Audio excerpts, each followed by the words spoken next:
I designed this series to really help you not just stay on your keto journey, but also to save you money and have the most perfect keto essentials pantry that you could have. So let's get started with part 3 of buy this or save your money. Are you having fun? Are you learning what to get and what to save your money on? I hope so. I mentioned when I was showing how to do an avocado with pumpkin seeds, I have California olive oil, which is great. This is a one from Spain, and indulge. These are like fine wines. You want to have the different flavors of different olive oils. These are essential for your keto cupboard to have a great olive oil. So along with olive oil for cooking, we also have avocado oil. I mostly use this for spraying pans when I'm going to bake something. Avocado oil has a high heat point, so it won't burn. That's fantastic. But if I'm cooking on the stove, I'm going to want a fat, and I use butter a lot. I also have this wonderful container which has a strainer, and you can see my lard, my bacon fat. Why would you buy that? We're eating bacon anyway, right? So you just pour it after you've made it. You pour it through this sieve, and it cleans out all the little bits for you. And it has a lid. It also came with a tray, but it took up too much space in my refrigerator. So I always keep lard on hand. It's great for frying meats, frying things. This is grass-fed, grain-finished, grass-fed? No, I'm sorry. This is grass-fed, grass-finished beef tallow. They had these at Costco in a 2-pack for like $17.99, which is great. You can order it online. I love that it doesn't need to be kept in the refrigerator, so it's always soft enough to scoop. It had an asterisk on it, so that means they may not be carrying it much longer. So, pause the video and run to Costco. I'm just kidding. Okay. And then ghee, which is clarified butter. I used to always make my own. I would just skim the butter fat off the top of melting butter. But this is so much easier. It's fantastic. And then in the oil family, I have my MCT oil, my coconut oil, which I put a tablespoon of this in my latte in the morning to kickstart my ketosis. It's fantastic. And I bought 2 bottles of this when I bought it. So I'm just getting into my second bottle. But these are some really healthy fats. And while we're here with all our healthy fats, I thought, what goes good with oil? Vinegar. And so these are my go-to white wine vinegar and red wine vinegar. And this is such a great product to have in your cupboard, because you can put it on vegetables, you can put it on salad, you can put it on almost anything, and it just adds that brightness, that kick. How are you doing? Are you keeping up? Am I going too fast? Could watch it again. You can always pause and write something down. All right, now, as we're wrapping up, I have a few other essentials that are weird things that I bought, and I absolutely have not one regret, except that I got this 3-pound bag of chia seeds, and I'm never going to eat those. So when I ordered flax seeds, I just got a small bag of flax seeds. These are so good. Just grind them up, put them in your meatloaf. They're so healthy. Chia seeds build up and get that kind of gel substance on them so they can keep you fuller longer. And then my new favorite, pumpkin seeds. And I have, if you watched my avocado pumpkin seed recipe, it's, I'm just like obsessed with those now, putting them on everything. In fact, my keto buddy said he puts them on his ice cream. I'm like, I never thought of that. It's the only thing I wasn't putting them on. And I'm going to make a recipe with those next, so you can see how I do that. But these are just so fantastic. They're salty. They're great. They're high in protein. So again, just like the egg protein powder, anytime you want to add protein to a recipe, grab your pumpkin seeds. And a 1/4 cup of flax seeds has 6 grams of protein too. So don't let these things disappear on your shelves. Make sure you have them on hand. And then remember to use them. They're great. And you can pulverize them in your NutriBullet. I sound like a broken record already. And mix them in with almost anything. I have hemp hearts too, and I bought way too big a bag of those.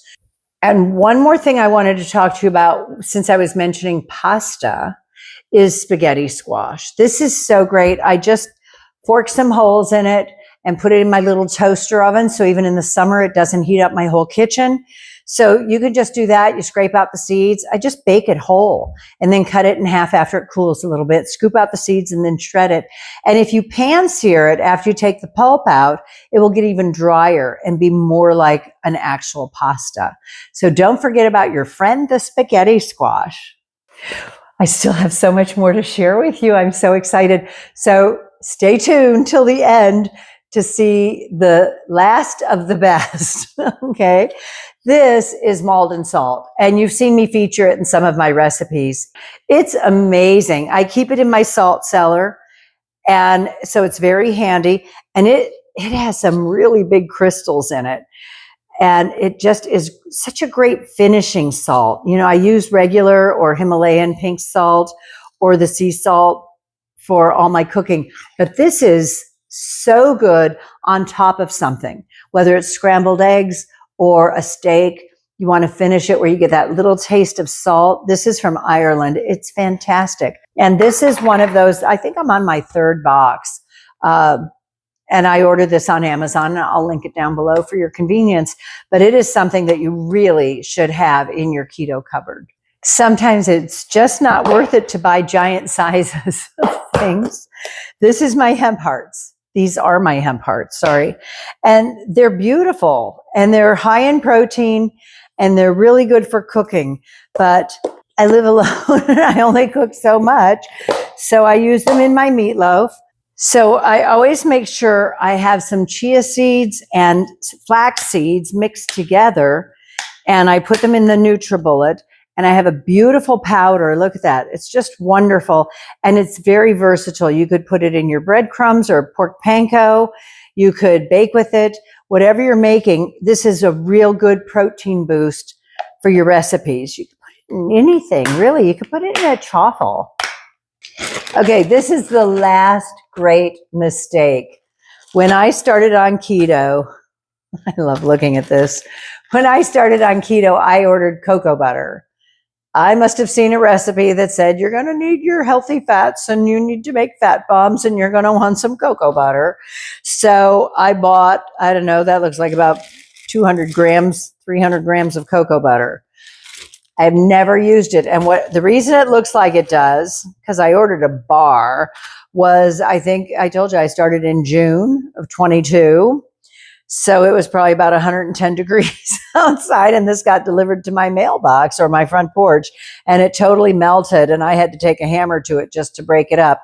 Smells wonderful. Smells like cocoa, you know, cocoa butter, but I will probably never use this. So save your money. If you do need cocoa butter, you need a little piece. You probably need a tablespoon of it for a recipe. So save your money on cocoa butter. Last but definitely not least, if you crave cheese like I do, you use dairy like I do, this is what to have and what to avoid. Starting with almond milk, but you know, almonds don't give milk. They're crushed, and they're supposed to be crushed without their skins on because that's what has the lectins. But I don't have a problem digesting this. I love it. I only got the unsweetened plain because they were out of this one, which is my favorite, which is unsweetened vanilla. And this is great for a smoothie. If you want to make a smoothie and you just put in some almond milk, and you can put in your pulverized flax and chia seed mix, and you can put in your collagen protein, and you can put in your creatine, which is good for building muscles. So you do need something that isn't heavy whipping cream, that isn't milk. And this has such a great nutritional panel. It's 3 grams of fat in 8 ounces, not in a tablespoon. It's in 8 ounces, and it's 1 carb and 1 gram of protein. So it's kind of like a free pass is how I look at it. And I really enjoy this. It tastes great. And it doesn't really have any harmful ingredients in it, which I like. It doesn't have sucralose or something that you shouldn't be consuming. If you watched my latte video, how to make a chai latte or coffee espresso drinks, you'll see that I used nut pods, unsweetened vanilla again, and heavy whipping cream. Heavy whipping cream is a lifesaver on keto, but you have to watch because it really is, it's, in 1 tablespoon, it's 50 calories. It's less than a carb and it's 0 protein, which is why we love it, but it is 5 grams of fat. Just take that under advisement. You don't want to drink 8 ounces of this. You'll have 40 grams of fat. Okay, so I love those. This is unsweetened vanilla again. The only bad ingredient in this, because I use my Yuka app, YUKA, and is dipotassium phosphate. And I'm sure they use it as a preservative, but it makes me just cautious when I consume any of these things. It just makes me cautious. And so I want to drink a little less of this, maybe a little more of this. This is so good. You can just make everything with it, ice cream, and use it in cakes and use it in a lot of recipes. These next 4 items are what I call absolute essentials. Every keto recipe calls for one or the other, right? I have cream cheese in the big tub. You know where I buy that, at Costco, right? I get the Daisy sour cream because it comes in a big tub.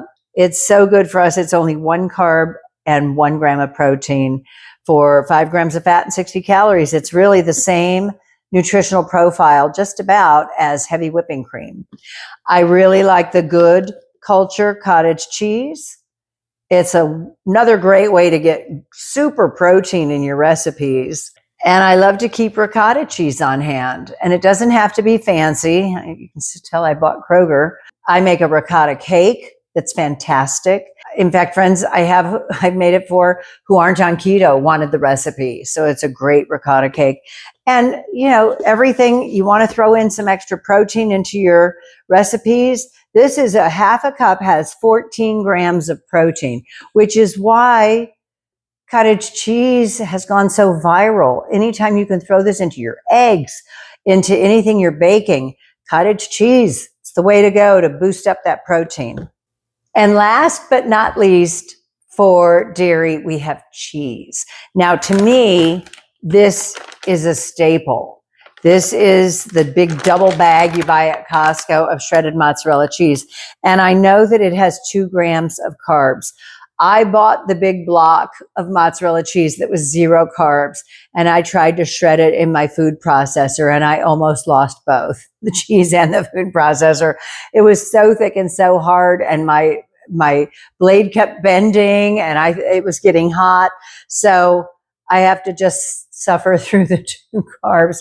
Yeah, other brands, you can shop around in your stores. Some brands have it as only 1 carb because they put the cellulose around it so it doesn't clump. And that's why that has that. So that's where the carbs come from. Okay, let's put him over here. Speaking of big, giant double bags of cheese at Costco, I don't like their cheddar jack. It's just way too mild. It doesn't have enough flavor for me. So I'm still buying shredded sharp cheddar at the grocery store. And this is only 1 carb per serving, which I love. Let me show you this. This is the big tub of fabulous top shelf Parmigiano Reggiano from Costco. And it is aged. I go through this really fast, and it's just such a quality cheese. It's really good. It'll kick up your recipes. You don't want to use fake cheese. It's also got too many awful chemicals in it. And last but not least is my favorite American cheese. Now, I don't know if you've ever looked at the ingredients on American cheese. They are usually not very good. This one, however, has great ingredients. When I found it, I was like, thank God, because nothing melts on a burger like American cheese. And this has just, pasteurized milk, cheese culture, salt, enzymes, and annatto for vegetable color. And it melts beautifully. The slices aren't individually wrapped. They have paper between them. Like 1960, you gotta love that. So the Sargento Natural American cheese for your sandwiches and burgers. And it melts so beautifully. So that's it, from salt to nuts. Those are my choices. And hopefully you wrote these down, or you can go over the video again. Share this with your friends. Please share it and help them to know and discern between what they must have to be successful on keto and what they could literally live without. Isn't that great? I hope you're enjoying this content. This is quite a break here. It's a keeper, so you can always check before you hit the buy now button online so that you're not wasting your money on things that you're never going to use. This wraps up my series called Buy This or Save Your Money. I hope you learned a lot. I hope you had fun watching me go through everything I've wasted money on and everything that I have grown to treasure. This is really fun. And when you arm yourself with the perfectly stocked kitchen, it just becomes so much easier. I want to add one more tip for you. When I started cooking for Keto Over 50, I found that it was much easier, of course, to have all my ingredients laid out and measured, pre-measured, and then all I have to do is throw them in the bowl. And I do that so that you can follow along more easily. But I will tell you something. I have gotten to where I will do that now when the cameras aren't on, when I'm just cooking for myself, because it gives you such clarity of where this recipe is going. Now, I might sprinkle in salt, pepper, garlic, onion powder, vanilla extract, things like that without pre-measuring them. But it makes it so easy, especially if you're trying a new recipe, to get all the ingredients set out and assembled and ready to go. So that's just the last tip for this series on the Essential Keto Cupboard. Thank you so much for joining me. I want to help you stay beautiful because you know you are. This is RJ for Keto Over 50. I'll see you next time.